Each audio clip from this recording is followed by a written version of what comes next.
வாழ்க வையகம், வாழ்க வையகம், வாழ்க வளமுடன்.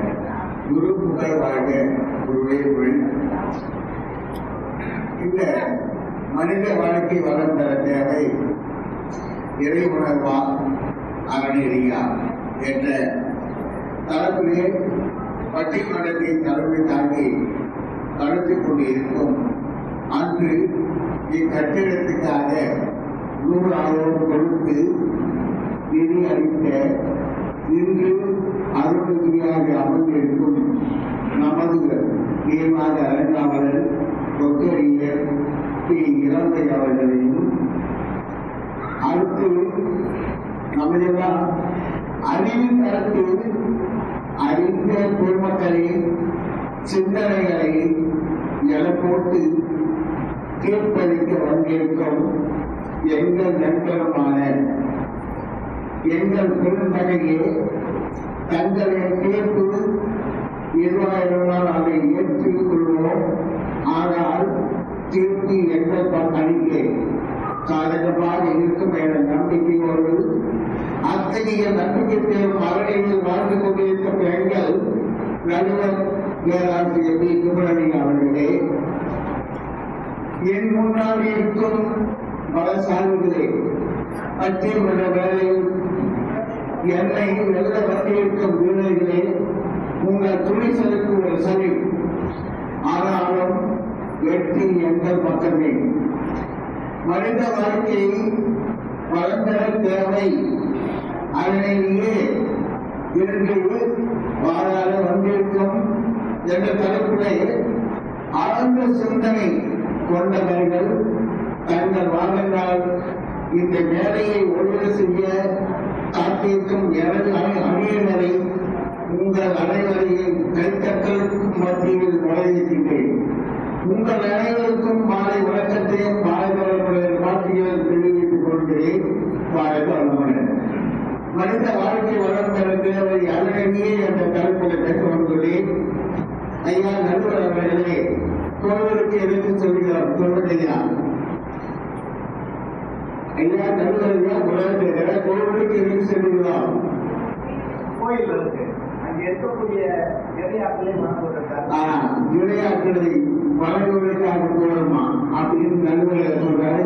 நான் சொல்றேன் கேளுங்க. கோவிலுக்கு போறது அதாவது என்ன சொல்றாங்க, சோறு வேணும், சொத்து வேணும் என்கிறீங்க. அங்கே ஊருக்கு ஒரு கோவில் கட்டி அங்க பாத்தீங்கன்னா ஒரு 40 இடத்தை எல்லாம் வச்சிருப்பாங்க. இந்த கெட்டு போன கிழமை அங்க போய் கூடி ஒன்று பேர் என்ன சொல்லுவாங்க, நான் ஏன் கேட்டேன், அதுக்கு நீ ஏன் கேட்போம் அப்படின்னு யோசித்து அதனை வாழ்வதற்காக கோவில் கட்டினாங்க. இது கொடுத்துருங்க, இடையிலும் இவ்வளவு சார்ந்து போகலாம். அதனை வாழ்க்கையை எப்படி எதிரணியை பார்த்து கேளுங்க. நடுவர்கிட்ட வந்து கேள்வி கேட்க வேண்டாம்.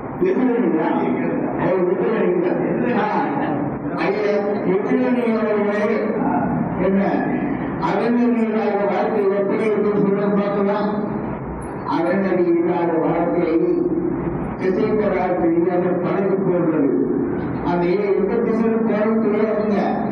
அதுதான் அறநெறியில்லாத வாழ்க்கை. எனவே பழகி இருப்பதற்கு என்ன தேவை, துடுப்பு தேவை. அந்த பழகுதான் இறைநிலை. ஆனா அதை ஏற்றுவதற்கு துடுப்பு இருக்கிறது, அதுதான் அறநெறி.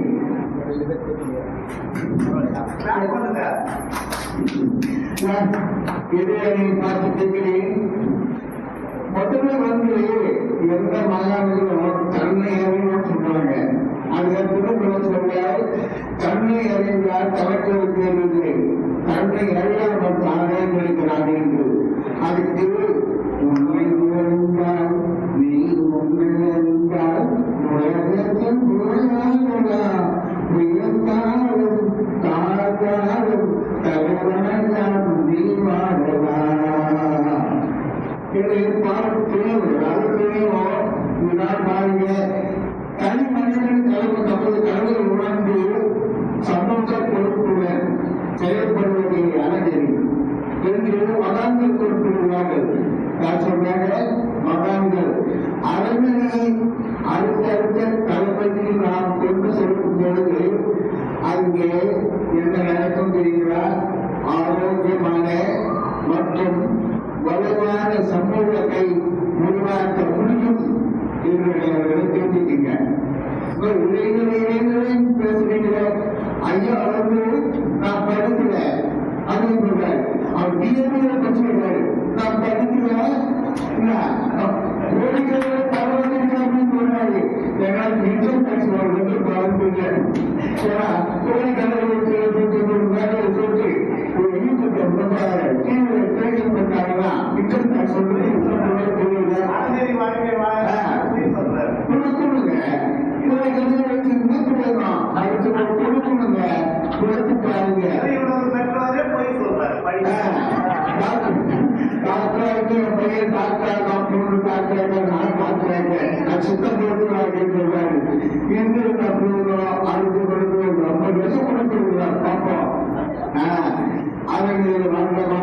பற்றி ஒரு பார்வை முதல் சிறந்த வார்த்தை போதனை பார்த்தீங்கன்னா அன்பும் இலக்கமும் ஆகும். அவன் தவறு அவர் திருமணம் மேற்கொண்ட போது ஒரு ஏழைப்பெண்ணியின் பசுமை போக்க தன்னுடைய உணவை அளித்த கொடுத்து அழகை வாட்டாரு. அதுதான் காரணம். அழகை வாட்ட திருமணம் சொல்றாரு. என்ன சொல்றாரு? பொய் சொல்லக்கூடாது, திருடக்கூடாது, பொறாமை நீங்க சொல்லக்கூடாது, சொல்லக்கூடாது, காசக்கூடாது, சொல்லக்கூடாது போன்ற வார்த்தை வலியுறுத்தினாரு. அதுக்காக அவர்களே அதே போன்று நமக்கு அன்னை உலக அன்னையாக திகழ்ந்து கொண்டிருக்கும் அன்னை தெரசா தனது வாழ்க்கையில் ஏழைகளுக்கும் நோயாளிகளுக்கும் ஆர்வமற்றவர்களுக்கும் அர்ப்பணித்தாரு. அது தனி அவர்களுவாங்க. ஒரு மருத்துவமனையில் இருந்து ஒரு நோயாளி தனது வீட்டுக்கு அழைத்து வரும் தூழ்மொழி அல்ல தூழ்மொழியை தனது வீட்டுக்கு அழைத்து வந்து சிகிச்சை அளித்து குணமாக்கிட்டாரு. அங்க நிற்கிறீங்க அப்படின்றாங்க. அதுக்காக உண்மையான அனுபவம் வாழ்க்கை என்றால் என்ன இருக்கிறது?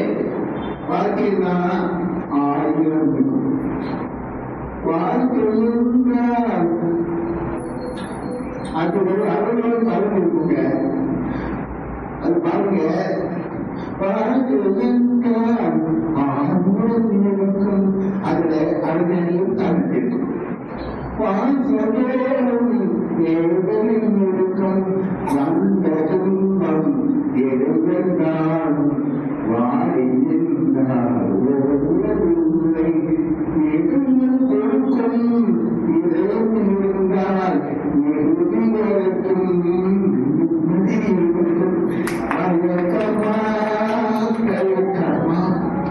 மனதிலே குழப்பமா இப்படி குழப்பம் எனக்கு குழப்பம். அதுக்கு பார்த்தீங்கன்னா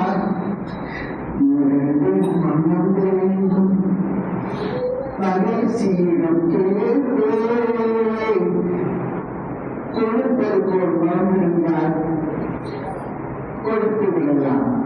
உணவதற்கு ஒரு மனம் இருந்தால் உணர்ந்து விடலாம். ஆனால் இருப்பதோடு ஒரு மனம் அது என்ன செய்வேன்?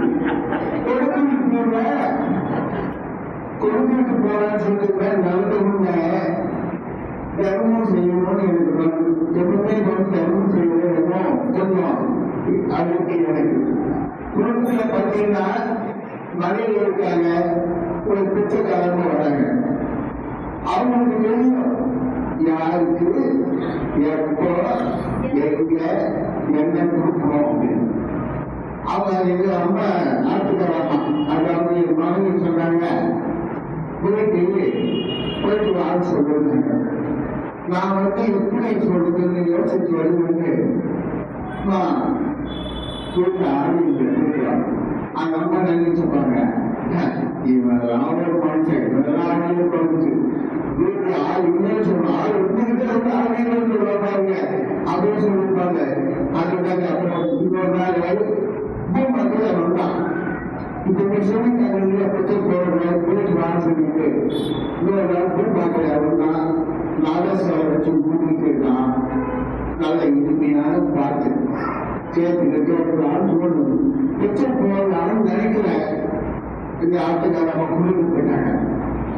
ஏன்னா நான் போட்டதாக ஏன் போட்டேன்னு சொன்னாங்க. என்ன பண்றது? அதனால போகணும்னு மனசு அனுபவம் இருக்குது. ஏன்னா வாழ்ந்துட்டு போகணும்னு ஆசை இருக்கு. ஆனா மனசு என்ன பண்றது? ஏன் போட்டேன் அப்படின்னு கேட்டாங்கன்னா அப்படின்னு ஒரு பாடம் அதோட வந்தாங்க.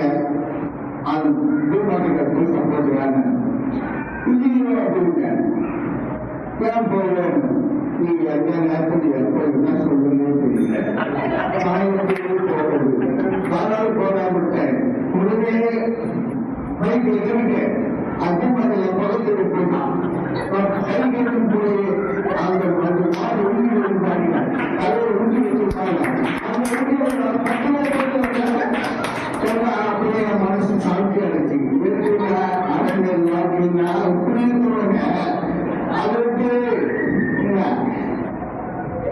கல்வியா ஐயா ஒரு கட்டிடத்துக்கு உறுதிக்கு அதன் அஸ்திவாரி எவ்வளவு முக்கியமோ அதே போல ஒரு மனிதன் வாழ்வில் சிறக்க அவனது செயல்கள் சிறக்க அறம் என்ற அஸ்திவாரம் மிக அவசியம். செல்வம் ஒரு மனிதனுக்கு ஆனந்தமான வாழ்க்கையை கொடுக்கலாம். ஆனால் அந்த செல்வமே செல்வத்தை கட்டுவதிலும் வெளிப்படுவதும் அதை பயன்படுத்தியதும் மனநீ இல்லை என்றால் அது அழிவுக்கு வழிவகுக்கும். இதை நாம் காணும் ஊழல் வன்மை ஏற்றுவார் போன்ற அனைத்தும் பிரச்சனைகளுக்கும் மூல காரணம் அறநெறியின் வீழ்ச்சிக்கு அனுமதியாக ஒரு சமூகத்தை உயிரற்ற உணர்வுக்கு சமம் என்று கூறி கருவடர்களை எனவே மனிதன் தன்னுடைய வாழ்க்கையை தனிப்பட்ட முறையிலும் சமூக வாழ்விலும் அறநெறியை பின்பற்றி வாழும்போது அவனுடைய வாழ்க்கை உண்மையான பலத்தையும் நிறைவையும் பெரும் அறம் ஒன்றே மனித வாழ்க்கையை அர்த்தமுள்ளதாகவும் மகிழ்ச்சியாக வாழ்ந்தாகவும் மாற்றும் என்பதை நாம் ஆணையக்காரமாக கூடி எனது உரையை நிறைவு செய்கிறேன். ஐயா அவர்கள் பதிவு செய்தார்கள். மனவுதான இறைநிலை. அந்த துடுப்பு அறநெறி. துடுப்பில்லாத படகு அந்த கடல்ல தத்தளிக்கும். அப்ப அந்த அறநெறி இறைநிலை படகு சொல்லும் போது இந்த துடுப்பு தான் மெயின். அப்பேற்பட்ட அறநெறி எது சரியாக உள்ளதோ அங்குதான் அமைதி இருக்கும் அப்படின்னு சினிமா பாடலெல்லாம் அழகா பாடினாரு. மனிதன் வளமாக வாழ உதவுவது இந்த வாழ்க்கை முறைக்கு அறநெறி தான். நிறைய விஷயங்கள் நமக்கு அனுபவத்து சொல்லியிருக்காரு. இந்த அறநெறி வாழ்க்கை இறை உணவு பெற்றால்தான் வரும் என்பதை நமக்கு தெளிவுபடுத்த வருகிறார்கள். பிரம்மத்தை உணர்ந்து திரும்புபவர்கள் மட்டுமே தான் பிரம்மத்தை உணர முடியும். அப்படி பிரம்மத்தை